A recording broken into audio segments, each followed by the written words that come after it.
Cookery சேனலை பார்த்து யார் வேணாலும் சமையல் பண்ணலாம். ஆனா சுவையான சமையல் பண்றது எப்படி? நான் இதயம் நல்லெண்ணெயில சமையல் பண்றேன். ஆஹா ஓஹோன்னு பாராட்டுறாங்க. நீங்களும் இதயம் நல்லெண்ணெயில சமையல் பண்ணுங்க, பாராட்ட வாங்குங்க.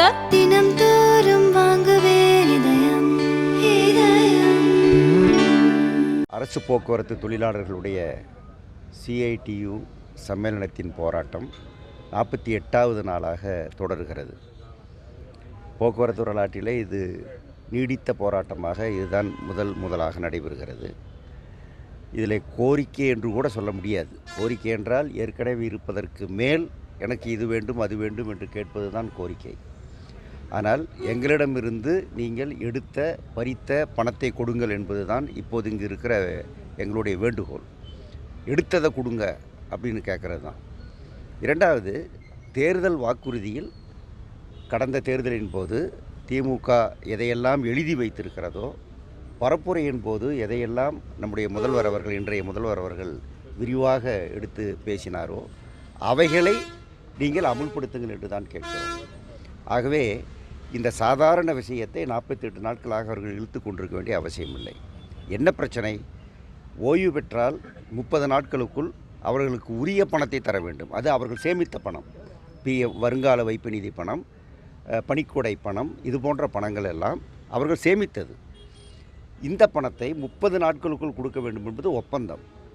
ஆனால் இவர்கள் 25 மாதங்களான பிறகும் கொடுக்காமல் வைத்திருக்கிறார்கள் என்கிற கொடுமைதான் இப்போது எங்களையெல்லாம் கோபப்படுத்தி கொண்டிருக்கிற பிரச்சனை. அதை உடனடியாக கொடுங்கள்.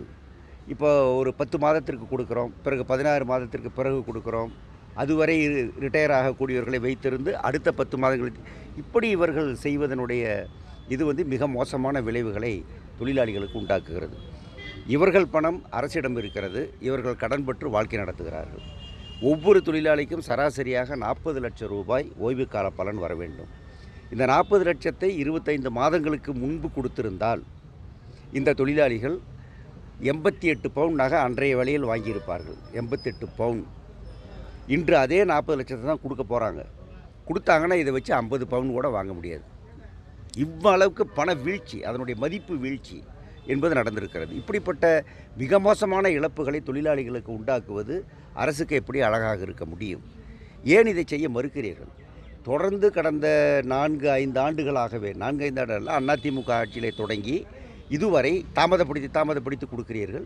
இதனால் தொழிலாளிகள் பாதிக்கிறார்கள் என்று நாங்கள் சொல்லிக்கொண்டே இருக்கிறோம்.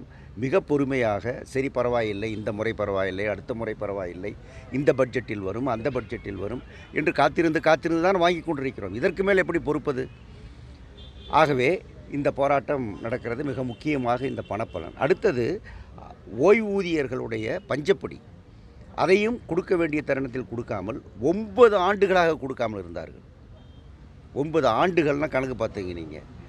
இந்த 9 ஆண்டுகளிலே கொடுக்கவில்லை என்பதால் 4-5 ஆண்டுகளுக்கு முன்பாது வழக்கு போட்டு 5 ஆண்டுகள் வழக்கு நடந்து உச்சநீதிமன்றம் வரை சென்று இவர்களுக்கு இந்த பணத்தை ஒழுங்கு மரியாதையாக கொடுங்கள் என்று தீர்ப்பு கொடுத்த பிறகும் இப்போதும் முழுமையாக கொடுத்து முடிக்கவில்லை. சில்லறையாக அவர்கள் தவணை முறையில் கொடுத்து கொண்டிருக்கிறார்கள். சர்வீஸில் இருக்கக்கூடியவர்கள் ஒப்பந்தம் போட்டார்கள். அந்த ஒப்பந்தப்படி அவர்களுக்கு கொடுக்க வேண்டிய அரியர்ஸ் பணத்தையும் இதுவரை கொடுக்கவில்லை. 5 மாதமாக அது தாமதப்பட்டு கொண்டிருக்கிறது. இப்படி ஒவ்வொரு பணத்தையும் தாமதப்படுத்தி அதனுடைய மதிப்பு வீழ்ச்சி அடைந்த பிறகு இவர்களுக்கு எப்போது விருப்பமோ, எப்போது நினைக்கிறார்களோ அப்போது கொஞ்சம் கொஞ்சமாக பிச்சு கொடுப்பதன் மூலமாக எந்த பலனும் தொழிலாளிக்கு இல்லை என்பது தான் இதில் இருக்கிற. வேறு எந்த டிபார்ட்மெண்ட்டிலும், எந்த துறையிலும் இந்த அக்கிரமம், இந்த கொடுமை, இந்த அநீதி நடைபெறவில்லை. அவர்களுக்கு உரியது அவ்வப்போது கிடைக்கிறது. ஆகவே உரியதை இவர்களுக்கு கொடுங்கள். அடுத்து, பழைய ஓய்வூதியம் என்பது 2003க்கு பிறகு வேலையில் சேர்ந்தவர்களுக்கு வழங்கப்படும் என்று இவர்கள் கொடுத்த வாக்குறுதி. செப்டம்பர் மாதத்திற்குள் அதற்காக போடப்பட்டிருக்கிற கமிஷன் தீர்ப்பை வழங்க வேண்டும் என்பது முதலமைச்சர் அறிவித்தது. செப்டம்பர் முடிந்து விட்டது. இப்போது 3ஆம் தேதி, 3 நாள். இதுவரைக்கும் அறிக்கையும் வரவில்லை, ஒன்றும் வரவில்லை. எப்போது வரும் என்றும் தெரியவில்லை. ஆகவே அது ஒரு மிகப்பெரிய கொடுமை. ஓய்வூதியர்கள் 60 வயது கடந்த பிறகு 70-75 வயது ஆனவர்களுக்கு கூட மருத்துவ காப்பீடு கிடையாது. மருத்துவ காப்பீடு என்றால் அரசு ஒரு 450 கோடி ரூபாய் போட்டு, முன்பணம் போட்டு அவர்களுக்கு பிரிமியம் எடுத்து கொடுக்க வேண்டும். அந்த பணத்தை இவர்கள் அவருடைய ஓய்வூதியத்திலிருந்து ஒவ்வொரு வருடத்துக்குள் 12 மாத தவணையில் பிடித்து கொள்ளலாம் என்பது தான் நாங்கள் சொல்வது. மொத்தமாக இந்த பணத்தை தொழிலாளிகள் போட முடியாது அந்த ஓய்வூதியத்தை வைத்து. இதை செய்வதற்கு கூட என்னால் முடியாது என்று அரசு மறுத்தால், இவர் அதை கொடுத்தோம், இதை கொடுத்தோம், அங்கே கொடுத்தோம், இங்கே கொடுத்தோம், ஏழைகளை பூரா காப்பாற்றினோம் என்று பேசுவதில் என்ன பொருள் இருக்கிறது என்று எங்களுக்கு புரியவில்லை. எல்லோருக்கும் ஓய்வூதியம் இருக்கிறது, இந்த மூத்தவர்களுக்கு மட்டும் ஓய்வூதியம் இல்லை என்கிற பிரச்சனை. இப்படி வரிசையாக நான் சொல்லிக்கொண்டே போகலாம். இறந்தவர்களுடைய பிள்ளைகளுக்கு வேலை, அதுவும் தாமதப்பட்டு கொண்டே இருக்கிறது. இந்த இந்த இந்த சாதாரண பிரச்சனைகள் தான் இதை தீர்க்க முடியவில்லை என்று சொல்லுகிறார்கள். ஒரு முறை அமைச்சர் எங்களை அழைத்தார், கடந்த 1ஆம் தேதி நாங்கள் போராட்டம் ஆரம்பித்த பிறகு அழைத்து சொன்னபோது மறுப்போ இது தப்பு என்றோ எதையும் நான் சொல்லலை. நான் முடிச்சு தரேன்னு சொன்னார். நாங்கள் என்ன கேட்டோம்னா, இன்றைக்கி நாளைக்கு கொடுங்க நாங்கள் கேட்கல. தீபாவளிக்கு இன்னும் 1ஆம் தேதினா நீங்கள் பார்த்துங்க 50 நாள் இருக்கிறது. தீபாவளிக்கு முன்பு தருவோம் என்று ஒரு அறிக்கை மட்டும் கொடுங்க, நாங்கள் போராட்டத்தை வாபஸ் வாங்கிடுறோம். 50 நாள் எடுத்துக்கோங்க. இந்த தீபாவளியாவது மகிழ்ச்சியான தீபாவளியாக அவர்களுக்கு இருக்கட்டும் என்று நாங்கள் வாதிட்டோம். அவர் பார்க்கலான்னு சொன்னார். ஆனால் இது வரைக்கும் எதுவும் செய்யலை. அதுக்கப்புறம் பேச்சுவார்த்தைக்கு கூப்பிடவும் இல்லை. இவ்வளவு பெரிய உதாசீனம், இவ்வளோ பெரிய அலட்சியம், இவ்வளோ பெரிய புறக்கணிப்பு. 48 நாட்கள் ஒருவன் உட்காந்துருப்பான், ஏன்னு கேட்க மாட்டார், முதலமைச்சர் கேட்க மாட்டார், போக்குவரத்து அமைச்சர் பேச மாட்டார். அப்படின்னா எந்த தொழிலாளியாக இருந்தாலும் இதுக்கு அடுத்த கட்டத்தை தானே யோசிப்பான். அமைதியாக யாருக்கும் தொல்லை இல்லாமல், மக்களுக்கு தொல்லை கூடாது, மற்றதுக்கு தொல்லை கூடாது, இயக்கங்கள் நிற்கக்கூடாது, போக்குவரத்து இயக்கம் முடங்கக்கூடாது என்றெல்லாம் மனதில் வைத்துக்கொண்டு போராடக்கூடிய தொழிலாளியை மிக மோசமாக அவமதித்து கொண்டிருக்கிற அரசாக இது இருக்கிறது என்பது தான் எனக்கு இருக்கிற வருத்தம். அரசு உடனடியாக இதில் தலையிட்டு, இப்போ நீங்கள் கரூரில் ஒரு சம்பவம் நடக்குது, அது சம்பவத்துக்கு சரியாக தப்பாங்கிறது அது கமிஷன் போட்டிருக்காங்க, அது முடிவு பண்ணட்டும். ஆனால் எவ்வளோ வேகமாக உங்களால் செயல்பட முடியுது, எவ்வளோ வேகமாக உங்களால் பேச முடியுது? அப்போ ஒரு 40 பேர் செத்தாதான் இந்த கவர்மெண்ட் செயல்படுமா? அப்போ எங்களில் ஒரு 40 பேர் சாகணும்னு நினைக்கிறீங்களா நீங்கள்? என்ன அர்த்தம் இது? அரசுக்கு ஒன்றுமே முடியாது, நேரமே இல்லை அப்படின்னு பேசுகிற மாதிரியான இது கிடையாதுங்கிறது தான் எங்களுக்கு இருக்கிற வருத்தம், வேதனை. இந்த அரசு பல காரியங்களை நீங்கள் செஞ்சுருக்கீங்க, நீங்கள் கொடுத்த வாக்குறுதிகளை பலவற்றை நிறைவேற்றியிருக்கீங்க, அதை முறை நாங்கள் வரவேற்று இருக்கிறோம், பாராட்டி இருக்கிறோம். ஆனால் இந்த தொழிலாளிகளுக்கு அவர்களுக்குரிய பணத்தை நீங்கள் எடுத்து வைத்து கொண்டு கொடுக்காமல் இருப்பது எப்படி சரி?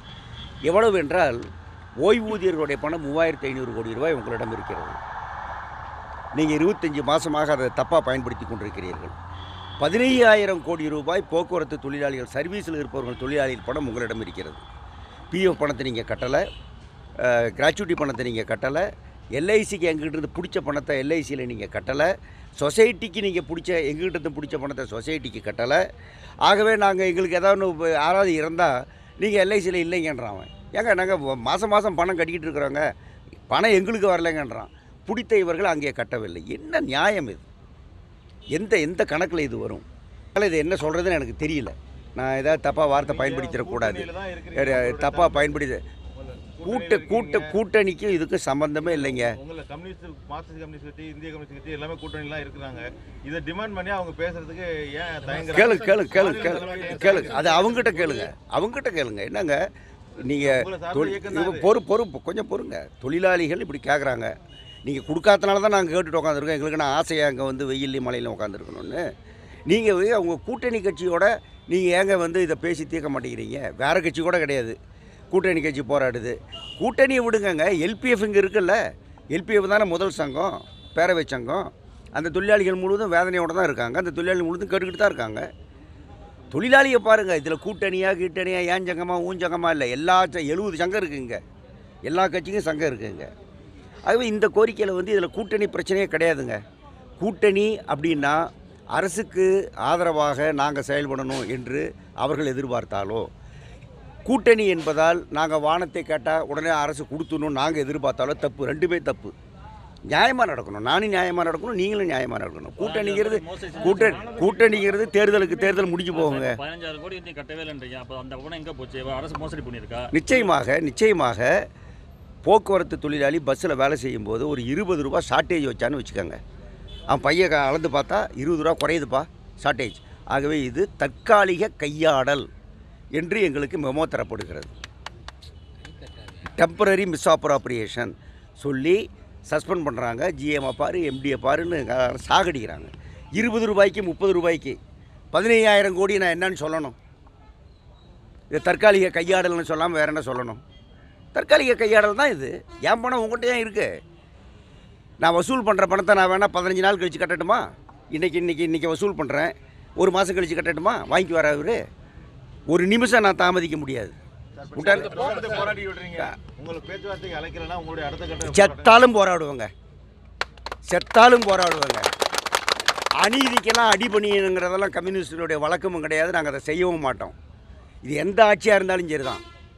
எப்படி நீங்கள் வந்து எங்கள் பணத்தை நீங்கள் வச்சுக்கிட்டு இருப்பீங்க? சரி, நாங்கள் வந்து அவசரப்படக்கூடாது, ஆத்திரப்படக்கூடாது, கோவப்படக்கூடாது, ஜனங்க சம்மந்தப்பட்ட பிரச்சனை, போராடக்கூடாது, பஸ் ஓடாமல் நிற்கக்கூடாதுன்னெலாம் நாங்கள் பார்க்காமலாம் இருக்கிறோம். இத்தனை வருஷம் நீங்கள் 25 மாதம் பொறுத்ததுக்கு மேலே யாருங்க பொறுப்பாங்க?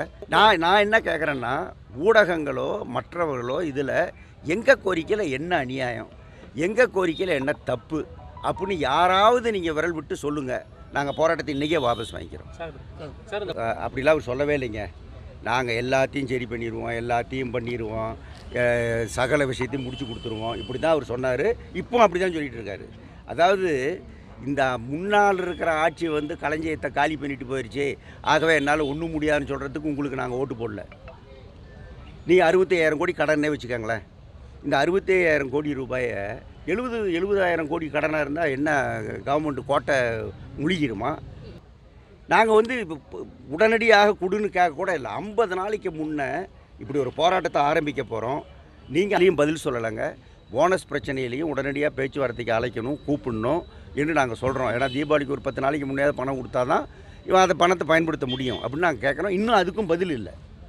இப்போ அந்த பிரச்சனையிலையும் எல்லாரும் சேர்ந்து சண்டை போட வேண்டிய பிரச்சனை வருமோன்னு நான் நினைக்கிறேன். வந்தால் போராடுவோம். அதுங்க சாம்சங்கில் அரசு பண்ணிடுறது மிகப்பெரிய தவறு. அவங்க வந்து எங்களுக்கு இருக்கிற சாதாரண சட்ட பிரச்சனையை அவங்க மறுத்ததால தான் அந்த போராட்டம் நடந்தது. 37 நாள் நடந்தது. அதே மாதிரி யமகா போராட்டம். இப்போ வந்து எம்ஆர்எஃப்பில் நாங்கள் போராடணும். நாங்கள் சரி என்ன செய்கிறதுன்னு நாங்கள் வந்து பொறுமையாக இருக்கிறோம். அப்படி 7-8 கம்பெனிகளில், பெரிய கம்பெனிகளில் நாங்கள் வந்து நிதானத்தை கடைபிடித்து கொண்டிருக்கிறோம். இல்லைன்னா ஸ்ட்ரைக்கே வந்திருக்கோம். இப்படி இருக்குன்னு நிலைமை இருக்குது. இப்போ நீங்கள் சொன்ன போக்குவரத்து, மின்சாரம், அங்கன்வாடி, சத்துணவு, ஆஷா, மக்களை தேடி மருத்துவம், இப்படி எல்லோருக்கும் கொடுத்த வாக்குறுதிகளை இந்த அரசு நிறைவேற்றலை. கான்ட்ராக்டில் 10 வருஷம் யாராவது வேலை பார்த்துருந்தா அரசு நிறுவனங்களில் அவங்கள உடனடியாக நிரந்தரம் பண்ணிடுவேன்னு இவர் வாக்குறுதி கொடுத்தாரு தேர்தலுக்கு முன்னாடி. ஒரு ஆளை நிரந்தரம் பண்ணலை. மாறாக அனைத்து பஞ்சாயத்துகளிலும், மாநகராட்சிகளிலும், நகராட்சிகளிலும் கான்ட்ராக்ட் முறையில், ஒப்பந்த முறையில் தூய்மை பணியாளர்களை லட்சக்கணக்கில் எடுத்துக்கொண்டு, பல்லாயிரக்கணக்கில் எடுத்துக்கொண்டிருக்கிறார்கள்.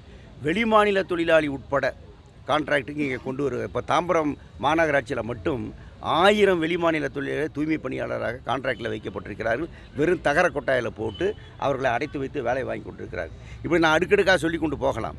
இதுவெல்லாம் இந்த அரசுக்கு நல்லதல்ல. இந்த அரசு உடனடியாக கைவிட வேண்டும். இந்த எல்லா கொள்கையிலும் மாற்றம் வேண்டும்.